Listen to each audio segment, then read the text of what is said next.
Innal hamdalillah nahmaduhu wa nasta'inuhu wa nastaghfiruh wa na'udzu billahi min shururi anfusina wa min sayyiati a'malina.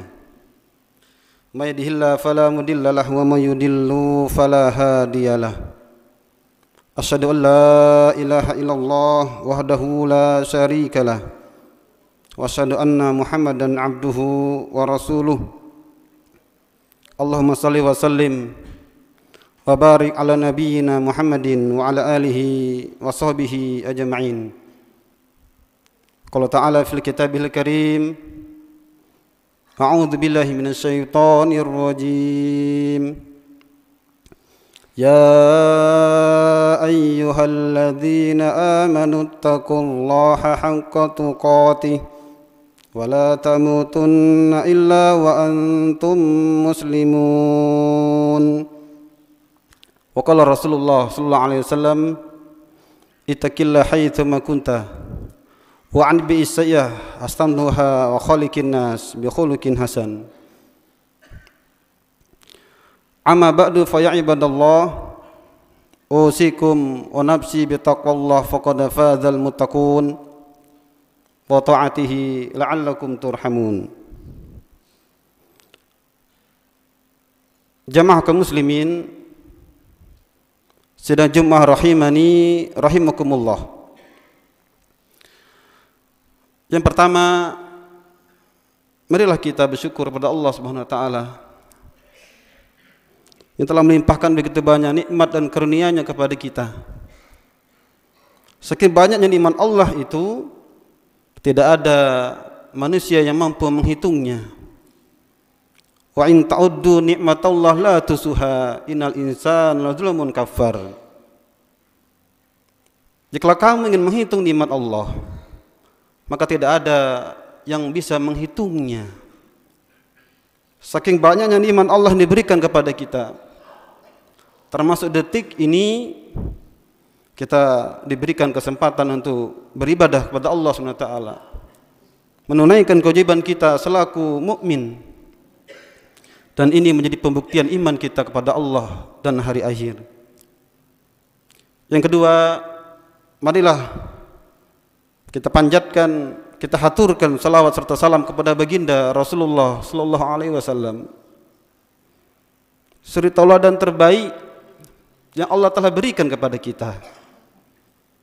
Uswatun hasanah, contoh yang utama bagi kita. Ketinggian pribadi Rasulullah sallallahu alaihi wasallam tidak akan pernah luntur, tidak akan tercoreng dari lisannya, perkataannya orang-orang yang memiliki hati dengki, orang-orang yang menghina dan melecehkan Rasulullah sallallahu alaihi wasallam tidak akan pernah menurunkan derajat ketinggian pribadi Rasulullah sallallahu alaihi wasallam. Karena Allah SWT sendiri telah memuji, langsung memuji Rasulullah alaihi wasallam, laqad kana lakum fi Rasulillahi uswatun hasanah liman kana yarjullaha yawmal akhir wa dzakarallaha katsira. Allah taala langsung memuji Rasulullah sallallahu alaihi wasallam. Maka pada waktu yang mubarakah ini, mari tidak lupa kita membaca selawat kepada baginda Rasulullah sallallahu alaihi wasallam.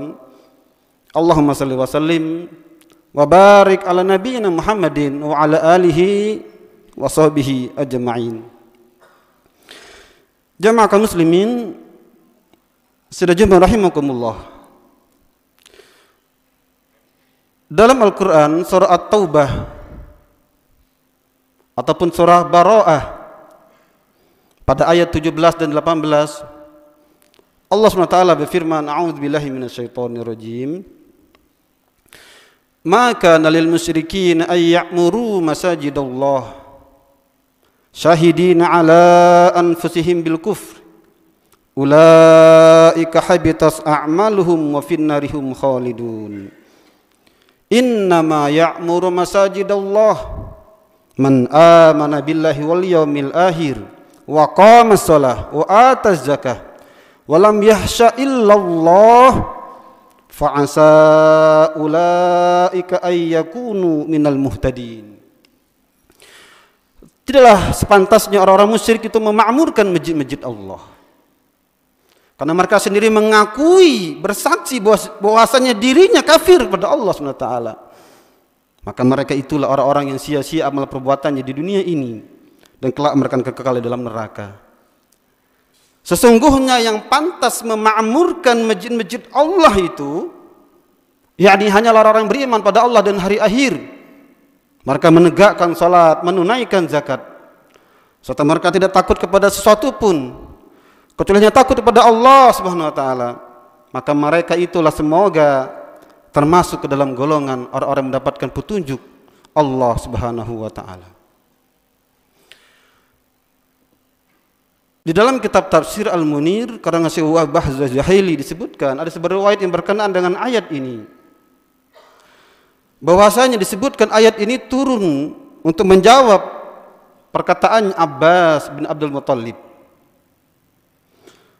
Kita ketahui bahwasanya pada perang Badar, perang itu dimenangkan oleh kaum muslimin. Dan kita ketahui bahwasanya banyak tawanan perang dari kafir musyrikin Quraisy ketika itu. Melihat begitu banyaknya tawanan perang ini, maka berbondong-bondonglah para sahabat mendatangi mereka. Mereka mencelanya. Karena mengapa mereka berani memerangi Rasulullah SAW, sehingga putuslah tali kekerabatan di antara mereka. Singkat, mendengar celaan-celaan dari para sahabat ini, kaum muslimin ketika itu, Abbas bin Abdul Muttalib, paman Rasulullah SAW yang mana ketika itu masih dalam keadaan musyrik, belum beriman pada Allah dan Rasulnya. Abbas membantah. Ia berkata, maka mengapakah kalian hanya bisa menyebutkan keburukan-keburukan kami, padahal kami pun memiliki kebaikan-kebaikan. Kagetlah para sahabat ketika itu. Mereka bertanya kepada Abbas, wahai Abbas, kebaikan apakah yang kalian miliki? Abbas menjawab, bukankah kami yang telah memakmurkan Masjidil Haram? Kamilah yang memberi minum para jamaah haji. Kami merawat Ka'bah, memeliharanya. Kami pula yang membebaskan para budak serta tawanan perang. Tidak lama turunlah ayat ini, maka nalil musyrikin ayyamuru masajidallah, ila akhir ayat. Jamaah kaum muslimin rahimani rahimakumullah.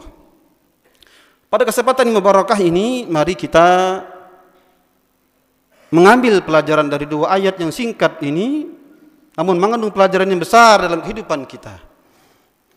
Pelajaran yang pertama adalah bahwasanya di dalam ayat ini Allah dengan tegas menafikan, menolak klaim ataupun pengakuan dari orang musyrik. Jikalau mereka mengaku memiliki kebaikan, di dalam ayat ini Allah dengan tegas menolak klaim-klaim seperti itu. Syahidina ala anfusihim bil kufri, bahwasanya mereka sendiri mengakui kafir pada Allah SWT. Dan ketahuilah bahwasanya syarat diterimanya amalan seorang hamba di sisi Allah SWT tidak lain dengan dasar iman kepada Allah dan Rasulnya. Makanya Allah menyebutkan bahwasanya ulaika habitat a'maluhum, sebanyak apapun amalan perbuatan mereka di sisi manusia, boleh jadi di sisi manusia besar amalan perbuatan kebaikan mereka, namun tidak sedikit pun bernilai di sisi Allah Subhanahu wa taala. Sebaliknya boleh jadi ada seorang mukmin, seorang muslim yang kecil kelihatan amalan itu remeh saja di mata manusia, tetapi boleh jadi bernilai besar di sisi Allah Subhanahu wa taala. Inilah mahalnya harga iman di dalam diri kita ini. Karena segala sesuatunya akan diukur dengan dasar iman pada Allah dan Rasulnya. Maka berbahagialah kita, bersyukurlah kita dengan kenikmatan iman ini. Maka mari kita jaga, mari kita tingkatkan, dan mari bersama-sama untuk terus bagaimana kita menjadikan iman kita ini agar tentu iman kita semakin hari semakin baik. Jemaah kaum muslimin rahimani rahimakumullah. Pelajaran yang kedua yang kita bisa petik dari ayat ini adalah bahwasanya Allah telah memerintahkan kita agar kita memakmurkan masjid-masjid Allah ini. tegas dalam ayat ini Allah menyebutkan agar orang-orang yang beriman dan kepada Allah dan Rasul-Nya, agar bagaimana ia memakmurkan masjid-masjid Allah. Dalam kitab tafsir At-Tabari, Imam Ibnu Jarir At-Tabari menjelaskan dalam ayat ini bahwasanya makna memakmurkan masjid itu ada dua. Makna yang pertama adalah bagaimana kita mampu menjaganya, memeliharanya, merawatnya. Alhamdulillah di masjid kita ini kita terasa nyaman dengan fasilitas-fasilitasnya. Kita merasa enak beribadah di dalamnya. Inilah makna yang pertama. Adalah bagaimana kita mampu, selain tentu telah membangunnya, bagaimana kita menjadikan masjid ini sebagai tempat yang nyaman bagi jamaahnya. Termasuk di dalamnya mungkin pada saat ini adalah bagaimana kita mampu mengurus IMB-nya. Saya dengar pemerintah Kota Bekasi pada saat ini sangat ingin bagaimana masjid kaum muslimin di Kota Bekasi ini agar segera mendapatkan IMB-nya. Semoga masjid kita Az-Zikra yang kita cintai ini juga telah mendapatkan IMB-nya. Ini menjadi tugas, salah satu tugas dari takmir atau DKM masjid kita pada saat ini. Makna dari memelihara dan menjaga masjid. Makna yang kedua, kata Imam Ibnu Jarir At-Tabari, makna yang hakiki dari memakmurkan masjid itu adalah bagaimana kita mampu mengisi dalam masjid itu dengan kegiatan-kegiatan yang baik. Tentu yang pertama dengan ibadah pada Allah. Bukankah masjid sebagai tempat kita bersujud? Maka fungsi utama dalam masjid ini adalah bagaimana kita menjadikan masjid ini sebagai tempat yang enak untuk kita beribadah, terutama salat. Paling tidak kata Imam At-Tabari, memakmurkan masjid bagi setiap muslim itu paling tidak ia bagaimana mendatangi masjid 5 kali sehari semalam di dalam melaksanakan salat 5 waktu berjamaah di dalamnya. Jamaah kaum muslimin rahimani rahimakumullah. Lebih jauh lagi, jika kita ingin mengembalikan fungsi masjid pada masa Rasulullah SAW, di dalam masjidlah Nabi SAW itu membina para sahabatnya ketika itu, membina kaum muslimin ketika itu. Selain sebagai tempat ibadah, tempat salat, menjadi sebagai tempat taklim, tempat tarbiyah di dalamnya. Bahkan menjadi tempat taskib, pembinaan kaum muslimin ketika itu. Bahkan ada riwayat menyebutkan bahwasanya pernah para sahabat berlatih perang, berlatih senjata di dalam masjid. Menunjukkan bahwasanya masjid itu memiliki fungsi yang sentral dalam hidup kaum muslimin. Sehingga kita bisa mengatakan bahwasanya jika ada masjid yang makmur di dalamnya, salatnya penuh dengan jamaahnya, terisi dengan kegiatan taklimnya, bahkan mungkin ada TPA-nya, TPQ-nya, bahkan kita bisa menyaksikan sudah ada beberapa masjid yang memiliki rumah tahfiznya, alhamdulillah. Bahkan ada yang memiliki rumah sakit. Jika kita melihat di negeri-negeri luar sana, ada sekolahnya. Masjid menjadi tempat sentral dalam kehidupan kaum muslimin. Kita bisa mengatakan bahwasanya jika ada, kita ingin menginginkan masyarakat yang baik, maka tidak lain kuncinya kembali kepada masjid, makmurkan masjidnya. Karena kebaikan apalagi yang kita dapatkan jikalau bukan kebaikan itu berasal dari masjid. Jemaah kaum muslimin rahimani rahimakumullah. Kita persingkat. Pelajaran yang ketiga yang kita bisa petik dari ayat ini, bahwasanya Allah SWT telah menyebutkan ciri-ciri orang yang pantas disebut sebagai pemakmur masjid itu. Ciri yang pertama, man amana billahi wal yaumil akhir. Tentu dengan dasar iman pada Allah dan hari akhir. Dan ini sudah kita kupas pada yang pertama tadi, bahwasanya iman menjadi syarat diterimanya amalan seorang hamba di sisi Allah Subhanahu wa taala. Ciri yang kedua adalah wa aqama shalah, menegakkan salat di dalamnya.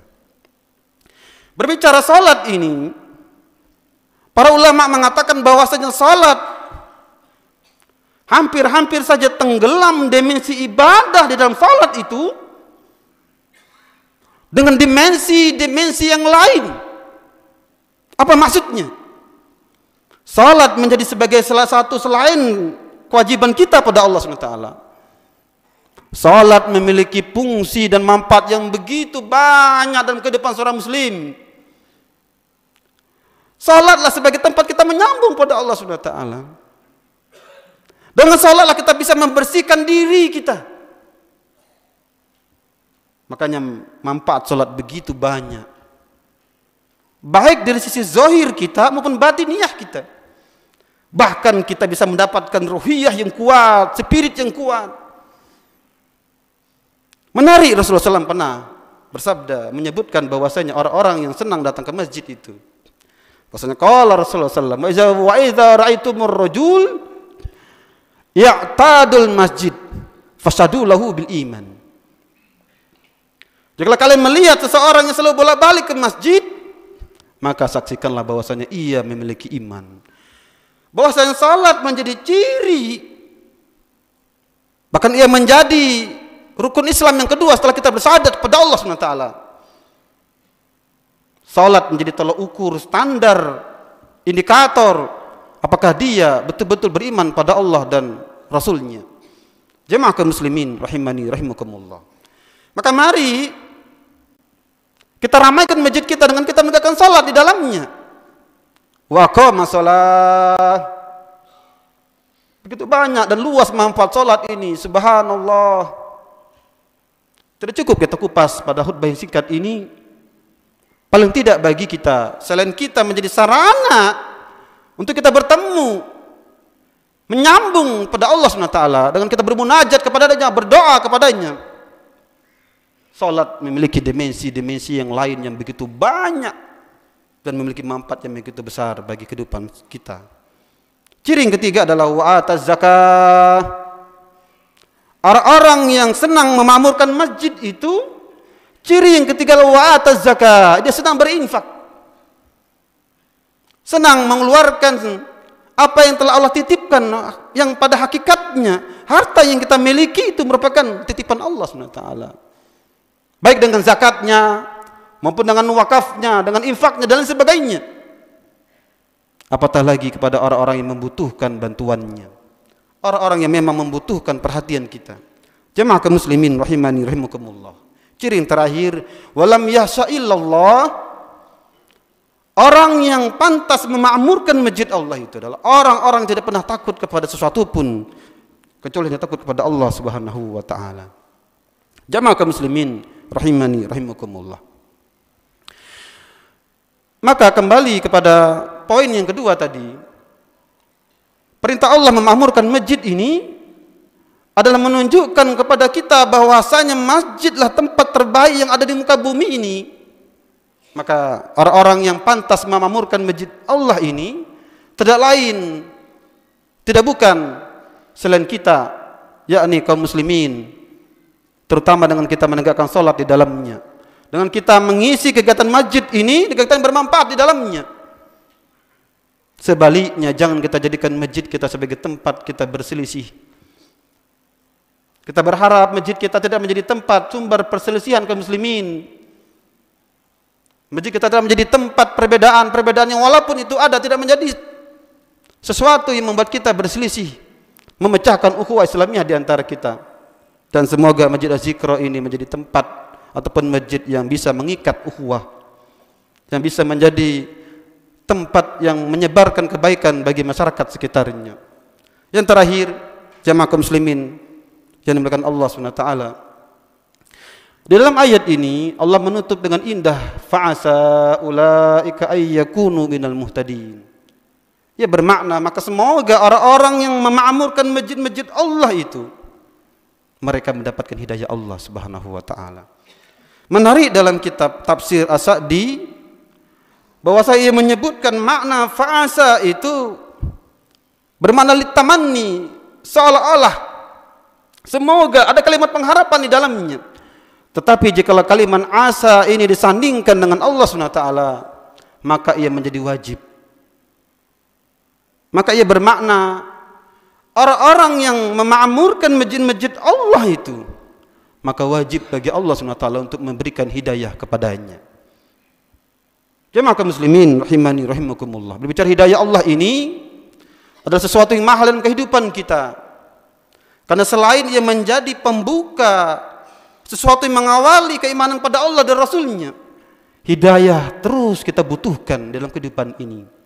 Karena jika tanpa hidayah dan petunjuk Allah ini, kita bisa melenceng ataupun tergelincir dari jalan yang lurus, dari jalan yang sebenarnya. Dan salah satu untuk kita mendapatkan sarana untuk kita mendapatkan hidayah Allah SWT ini, ternyata Allah telah memberikan resep bagi kita, yakni dengan cara kita memakmurkan masjid-masjid Allah. Semoga kita yang ada di sini diberikan Allah hati yang ingin selalu dekat dengan masjid. Semoga kita yang hadir di sini dengan kaum muslimin yang lain, Allah berikan hati kita hati yang merindukan masjidnya. Dan tugas kita bersama selain DKM masjid itu sendiri tentu adalah bagaimana kita menjadikan masjid kita masjidnya makmur.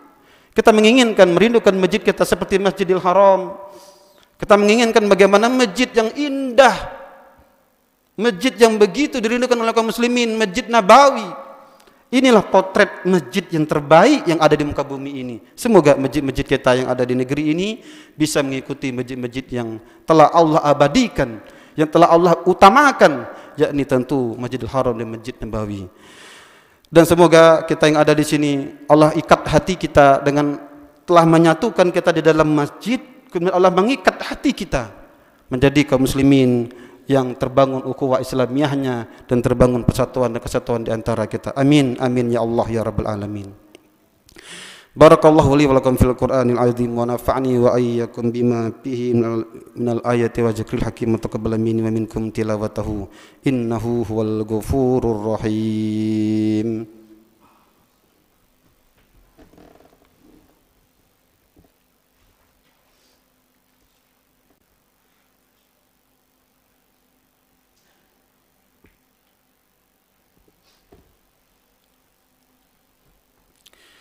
Alhamdulillah hamdan katsiran kama amara. Asyhadu an la ilaha illallah wahdahu la syarikalah wa asyhadu anna Muhammadan abduhu wa rasuluh.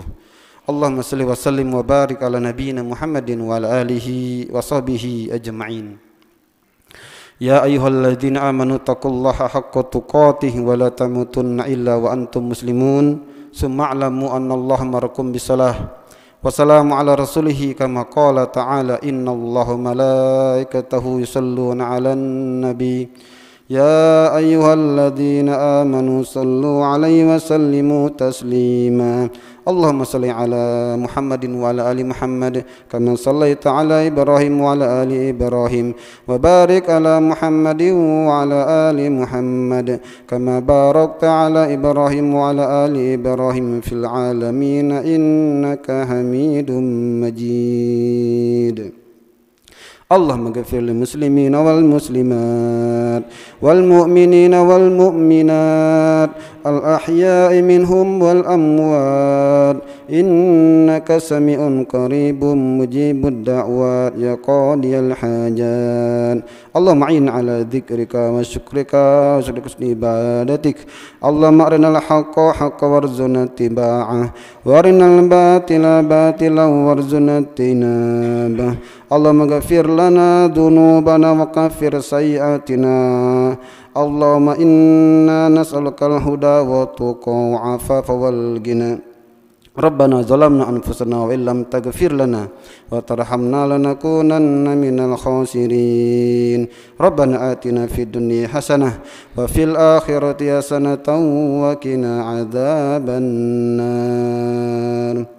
Ibadallah, innallaha ya'murukum bi'adli wal ihsan wa ita'i dzil qurba wa yanha 'anil fahsya'i wal munkari wal baghi ya'idukum la'allakum tadhakkarun fadhkurullaha yadhkurkum washkuru 'ala ni'matihi yazidkum wa la dzikrullahi akbar wa aqimus shalah. Allahu akbar.